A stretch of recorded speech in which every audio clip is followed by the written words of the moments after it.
बहुत स्वागत। आप देख रहे हैं कहानी कुर्सी की। मैं हूं सौरभ, आपके साथ। हमारे साथ हैं हर्षवर्धन त्रिपाठी जी, विजय त्रिवेदी जी, प्रोफेसर संगीत रागी जी और समीर चौगांवकर जी। बात लगातार आप हमारा जो बीएमसी इलेक्शन पर जो कवरेज है वो तो आप देख ही रहे हैं। चलिए डेटा में एक बार जल्दी से ऊपर देख के आपको बता दूं, 130 पर इस वक्त बीजेपी और एकनाथ शिंदे है, मतलब मेजॉरिटी से काफी आगे। तो बीजेपी और शिंदे ने बाजी मार ली है बीएमसी की और महाराष्ट्र की भी, क्योंकि 25 के करीब जो है शहरों में उनका प्रदर्शन जो है वो सब पर भारी पड़ता हुआ दिखाई दे रहा है। अंतर्राष्ट्रीय खबरों की बात करेंगे। ईरान से शुरुआत करते हैं, जहां 24 घंटे पहले तक ऐसा लग रहा था कि किसी भी मिनट अमेरिका का हमला हो जाएगा। तैयारियां साफ दिख रही थी, हवाई जहाजों ने उड़ना शुरू कर दिया था, सेनाएं जो हैं तैयार होने लगी थी। लेकिन अब उस तकरार को चरम पर पहुंचाने के बाद अचानक ट्रंप ने ब्रेक क्यों लगा दिया? अब सवाल होने लगा है कि अमेरिका ने क्या ईरान पर हमला करने का विचार ही छोड़ दिया है? क्या संघर्ष की उठती ज्वाला के बीच ट्रंप ने यू टर्न ले लिया है? वैसे ट्रंप इस बात के लिए जाने तो जाते नहीं, वो तो हर किसी को धमकाते हैं और ईरान को भी धमका ही रहे थे। फिर अचानक उन्होंने कहना शुरू कर दिया कि भाई नहीं, अब ईरान में जो है सब कुछ नॉर्मल होने लगा है, मारकाट थम गई है, वहाँ फांसियाँ भी नहीं हो रही हैं। तो अब ट्रंप कह रहे हैं कि ये ईरान कह रहा है कि ट्रंप ने हमको भरोसा दिया है कि अब हमारा आपके ऊपर हमला करने का कोई इरादा नहीं है। ये बात ईरान के एक ऑफिशियल ने टीवी पर जाकर के कही कि ट्रंप ने यह संदेश भिजवाया है कि हम ईरान पर हमला करना नहीं चाहते। दावा ईरान का है, लेकिन ट्रंप की साइड के लोग भी अब जो हैं इस पर ऐसी बातें करने लगे हैं कि डिप्लोमेसी भी एक जरिया है इस पूरे मामले को डील करने का। पर डिप्लोमेसी करनी थी तो इतना हंगामा किस लिए मचाया था आपने? क्यों ट्रंप ने वो ट्वीट किया था, हेल्प इज ऑन इट्स वे? प्रदर्शनकारियों से अपील कर रहे थे कि जो सरकारी भवन हैं उन सब पर कब्जा कर लो, हम आ रहे हैं बस। और उसके बाद वो आश्वासन देने के बाद और ईरान से जो तस्वीरें आ रही थी उस सब में लोग मांग कर रहे थे कि राष्ट्रपति ट्रंप हमें मदद भेजिए। उस सब के बाद ट्रंप ने अपने कदम वापस वाला क्यों खींच लिए? ये सबसे बड़ा सवाल है। इसकी कुछ वजहें हैं, वो अब सार्वजनिक हो रही हैं, उसकी बात करें। उससे पहले ट्रंप का वो बयान मैं आपको एक बार कल वाला सुना देना चाहता हूं, जिसके बाद अचानक दुनिया को झटका लगा कि ये क्या हुआ। We've been told that the killing in Iran is stopping, and it's stopped, and it's stopping. And there's no plan for executions or an execution or executions. So I've been told that on good authority. We'll find out about it. I'm sure if it happens, we'll all be very upset, including you will be very upset. But that's just gotten to me, some information that the killing has stopped, that the executions have stopped. They're not going to have an execution, which a lot of people were talking about for the last couple of days. Today was going to be the day of execution.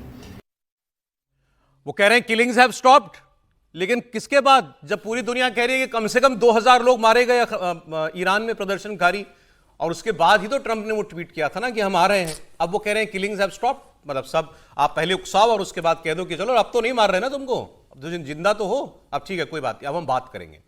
आप सुनिए जरा, इस सब के बीच Iran के विदेश मंत्री Syed Abbas Araghchi, उन्होंने क्या कहा?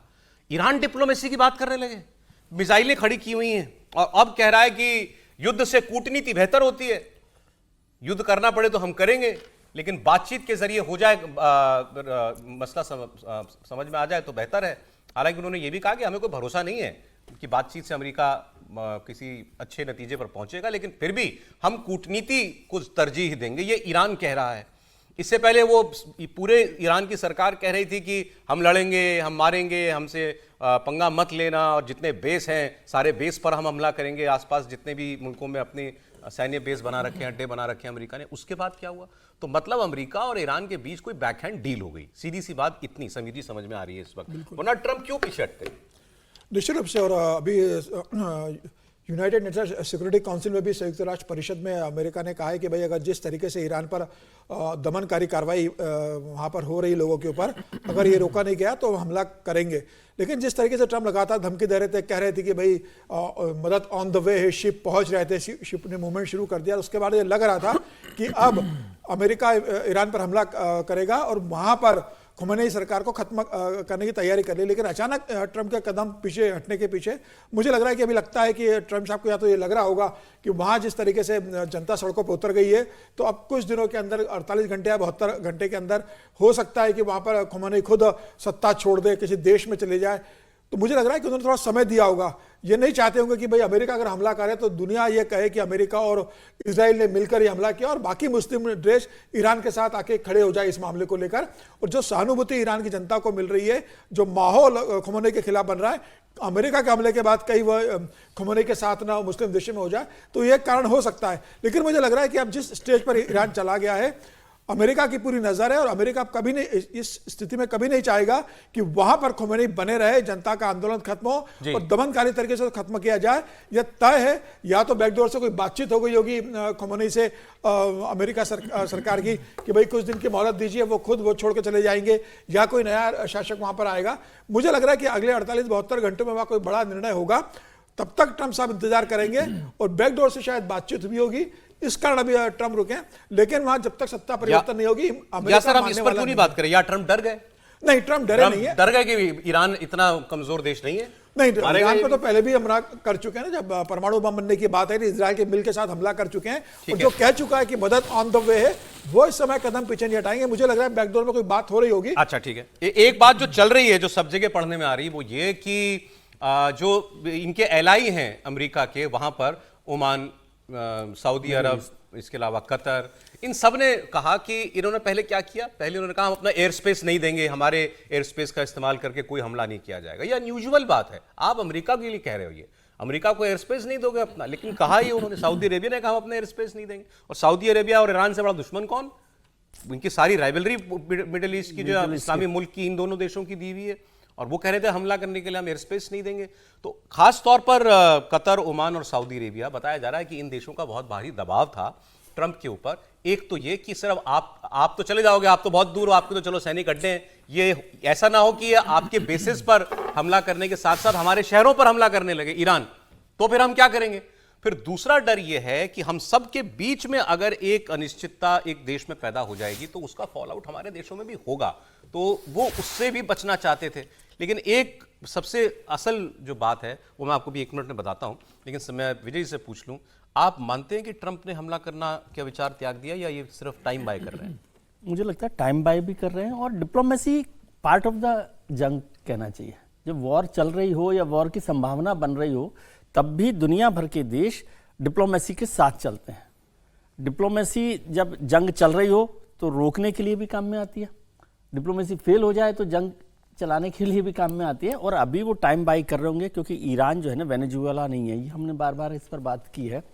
ये नहीं कि डर रहे हैं, लेकिन वो एक टाइम बाई कर रहे हैं। जिस तरह से ये जो कल स्टेटमेंट आपने देखा है ना, मैंने अभी देखा रात को मैं यूएस में बात कर रहा था किसी मित्र से, तो उन्होंने कहा कि भाई ट्रंप पर प्रेशर यूएस में भी है, और ये जो कंट्रीज आप जिनका जिक्र कर रहे हैं, ओमान का और सारे तमाम देशों का, उनका भी है। इसलिए कि एक और लड़ाई में मत उलझिए अभी। अच्छा। लेकिन इसका मतलब ये नहीं कि कोई ईरान को वो छोड़ रहे हैं, या वहां पर अब खामनेई को भी लग रहा है कि जितना दबाव बन गया, जनता का जितना प्रदर्शन हो गया, तो यदि उसमें अमेरिका भी सीधा सीधा साथ में आ गया तो उनको छोड़ना ही पड़ेगा ना।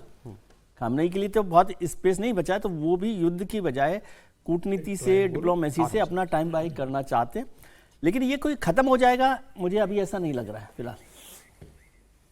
हाँ सर बोलिए।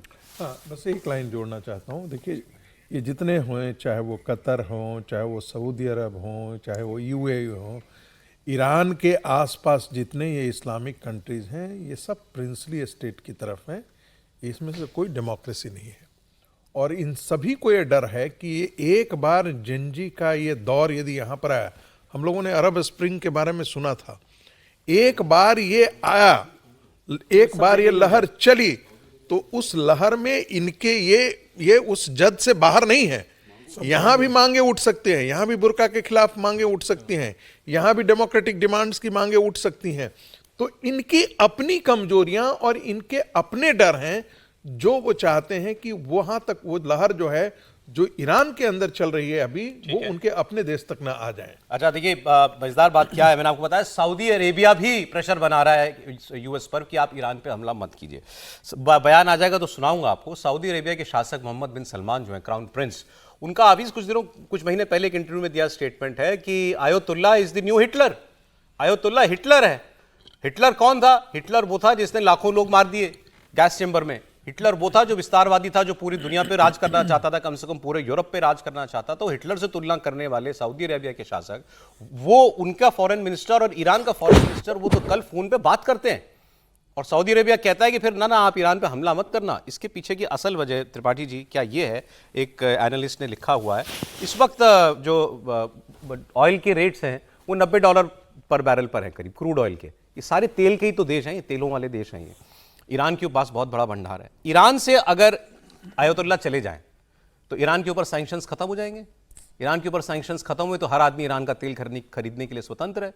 जब वो सारा का सारा तेल मार्केट में, ओपन मार्केट में आ जाएगा तो ये $90 का क्रूड जो है वो बिकेगा $60 पे। और इससे नुकसान किसको है? उन्हीं बाकी देशों को जो तेल बेचते हैं, इसमें सऊदी अरेबिया सबसे प्रमुख है। तो क्या इसके पीछे भी पैसा है कि सऊदी अरब और ईरान को भी अब हाथ मिलाने पड़े? नहीं, देखिए पूरी तरह से पैसा है और इसमें डोनाल्ड ट्रंप का भी समझिए। जो डोनाल्ड ट्रंप लगातार कह रहे हैं, अब अगर ऑयल रिजर्व के तौर पर कहें तो अमेरिका के पास खुद बड़ा ऑयल रिजर्व है, वेनेजुएला उन्होंने कब्जा कर लिया है, दूसरे देशों पर लगातार वो दबाव बना रहे हैं। ईरान के साथ अगर ये होगा तो उसका सबसे बड़ा लाभ किसको होगा? ये सैंक्शन जैसे ही हटेंगे तो भारत जैसे देशों को इसका लाभ होगा, जो बड़ी डेमोक्रेसी हैं, सबसे बड़े कंज्यूमर मार्केट हैं, जहां कंजम्पशन है, जहां मल्टीफोल्ड डिमांड आ रही है, ऐसे देशों की तरफ बढ़ेगा। दूसरे वो देश है जो छोटे देश हैं लेकिन अमेरिकी सैंक्शन की वजह से नहीं कारोबार कर पाते। और मैं बार बार कह रहा हूं कि आप अमेरिका को देखना छोड़ दीजिए, खामेनेई का हटना जरूरी है, क्योंकि एक प्रोसेस तो हो। हम कोई खामेनेई या उसकी बात ही नहीं कर रहे हैं, ये अमेरिका को पता है। लेकिन मुझे लगता है ये जो हुआ है इसको अगर समझें, अमेरिका, ट्रंप और खामेनेई, अमेरिका क्यों कहें, ट्रंप और खामेनेई दोनों ने अपनी इज्जत बचाने का यह फॉर्मूला निकाला है। अच्छा, दोनों को यह समझ में आ गया, जिस तरह का विरोध प्रदर्शन था वो कोई रजा शाह पहलवी या कोई अमेरिका का पुश इतना भर नहीं था। दूसरा, अमेरिका को भी समझ में आ गया कि वहां बूट ऑन ग्राउंड्स नहीं कर सकते हैं। वो नहीं है कि 4 लोगों को आप कर दिया, रडार सिस्टम थोड़ी देर के लिए फेल कर दिया और वो बड़ी मुश्किल हो जाती। उसको यह लगा कि जैसा हम अफगानिस्तान में फंसे थे, हमारी वैसा नहीं करना, वैसा हो जाएगा, तो उनका पूरा एजेंडा फ्लॉप। ये बात तो पहले भी आई थी कि भाई अलग अलग समीक्षक ये कह रहे थे कि बगैर सेना उतारे तो आप ईरान में सत्ता परिवर्तन नहीं कर सकते। लेकिन सऊदी अरब के साथ तो यूएस ने ही पेट्रोल, जो ऑयल की डील है वो तो उन्हीं के साथ हुई, और सऊदी अरब की ताकत ही क्यों बढ़ी? क्योंकि डॉलराइजेशन के लिए डॉलर में पेट्रोल ऑयल खरीदने का जो सारा अमेरिकी डील है, उसी से तो सऊदी इसलिए तो मैं हैरान था कि सऊदी अरब जो है वो मतलब या तो यही तेल की वाली बात है, वरना सऊदी अरब क्यों नहीं चाहेगा कि आयतुल्लाह चले जाएं? हाँ, वही तो क्यों नहीं चाहेगा? तो मैं आपको वो बयान आ गया सुना रहा हूं, मोहम्मद बिन सलमान का बयान सुना दीजिए। अब देखिए, ये वो देश जो ये कहता था ये हिटलर हैं और अगर इसने न्यूक्लियर वेपन बना लिया तो हम भी न्यूक्लियर हथियार बनाएंगे, वो क्यों नहीं चाहेगा कि अमेरिका इस देश को बर्बाद कर दे? लेकिन वो नहीं चाह रहा है, तो इसके पीछे सच में पैसा एक वजह है। अब दूसरी बात इजराइल की आई। सऊदी अरेबिया अंदर से चाहता है तो इजराइल खुल के चाहता है कि ईरान को बर्बाद कर दो, या कम से कम अयतुल्लाह सरकार को बर्बाद कर दो, इसको हटाओ। वो तो बेकरार हैं इसके लिए। उसने जितनी प्रॉक्सीज थी ईरान की, हिजबुल्लाह, हमास, सबके ऊपर उसने हमला बोल के सबको लगभग जो है खत्म कर दिया है। अब वो चाहता है कि जिसको वो बोलता है हाइड्रा का हेड, ये सब हाइड्रा के अलग अलग हाथ पांव थे, इसका जो मेन मुख्य सर है वो ईरान में है, उसको कुचलना है। तो वो तो बेचैन है। खबरें थी कि इन्होंने टारगेट लॉक कर लिए हैं, इजराइल के ऊपर टारगेट ईरान ने लॉक कर लिए हैं, वहां से पीछे हटना, तो ये नेतन्याहू के लिए एक बहुत बड़ा सेटबैक होगा। अब नेतन्याहू अगर सरकार न बदल पाए किसी वजह से, अमेरिका साथ ना दे, तो इजराइल मिनिमम क्या चाहता है ईरान से वो बताया CIA के एक पूर्व एजेंट जॉन किरियाकू इनका नाम है। इन्होंने पहले भी कई बातें की थी भारत पाकिस्तान के संदर्भ में, आप शक्ल देखेंगे तो पहचान जाएंगे। इन्होंने कहा ये न्यूक्लियर हथियार, तो एक बात है कि ईरान के पास न्यूक्लियर हथियार किसी भी सूरत में नहीं होने चाहिए, तो न्यूक्लियर प्रोग्राम उनका अभी हमला करके पिछले साल थोड़ा सेटबैक तो उसको उन्होंने पहुंचा ही दिया है। अब उनका दूसरा टारगेट ये है कि हम ईरान के पास कोई मिसाइल टेक्नोलॉजी भी नहीं छोड़ना चाहते, ईरान के पास मिसाइल भी ना हो। अब याद कीजिए क्यों, 12 दिन की जो जंग हुई थी ईरान इजराइल की, उसमें ईरान ने इतनी मिसाइलें मारी थी, जबकि इनका जो एयर डिफेंस सिस्टम है दुनिया भर में सर्वोत्तम माना जाता है और अमेरिका ने भी दिया हुआ था इनको, उसके बावजूद इनके शहरों पर ईरानी मिसाइलें गिरी थी। तो अब इनका अगला लक्ष्य यह है ईरान को मिसाइल लेस बनाना है। और यही बात मैंने ईरान के विदेश मंत्री को बोलते हुए सुनी कि भाई ये मिसाइल टेक्नोलॉजी या मिसाइल रखना ये तो हमारा अधिकार है, हमसे कोई ये कैसे छीन सकता है। और उसी बीच में मैंने ये बयान सुना। अब ईरान की मिसाइलों से डर है, ऐसा नहीं है, और यही वजह होगी शायद कि भाई ये जंग जो है अभी हमको होती हुई दिखाई नहीं दे रही है। ईरान इज नॉट वेनेजुएला, ये सबको समझ में आ रहा है। नहीं, ईरान के पास लॉन्ग रेंज मिसाइल्स हैं, और वो ईरान ने कहा भी था कि हम अमेरिका तक मार कर सकते हैं। पता नहीं इसमें सच्चाई कितनी है, लेकिन जो जितने भी एयर बेसिस थे मिडिल ईस्ट के या अमेरिका के, उसको तो उड़ाने के लिए उसने कहा ही था कि यदि ऐसा हुआ तो। और इजराइल के अंदर जिस आयरन डोम को कहा जाता था कि कोई छेद नहीं सकता, भेद नहीं सकता, सच्चाई तो ये है कि अमेरिकन बहुत सारे उनके मिसाइल्स को बीच में ही इंटरसेप्ट कर रहे थे। मेडिटेरेनियन में उनका जो एयरक्राफ्ट करियर था वहाँ से इंटरसेप्ट कर रहे थे। जी। बाद में कई ऐसे मिसाइल जो हैं वो तेल अवीव तक आया, और तेल अवीव के एयरबेस को एयरबेस तक आया। तेल अवीव का जो एयरपोर्ट था, इंटरनेशनल एयरपोर्ट, उसको इनको बंद करना पड़ा। तो इसमें कोई दो राय नहीं है किसे। और जो बताया गया कि जैसे बारिश कर दी थी ईरान ने, मिसाइलों की बारिश कर दी थी, कितने तुम रोकोगे। तो लगातार इसका मतलब है कि उनको बनाने की कैपेसिटी उनकी बहुत ज्यादा है। नहीं, वो तो बहुत ज्यादा। कहा था कि वो 20,000 क्या कितनी मिसाइलें जो हैं वो तैयार कर लेना चाहते हैं।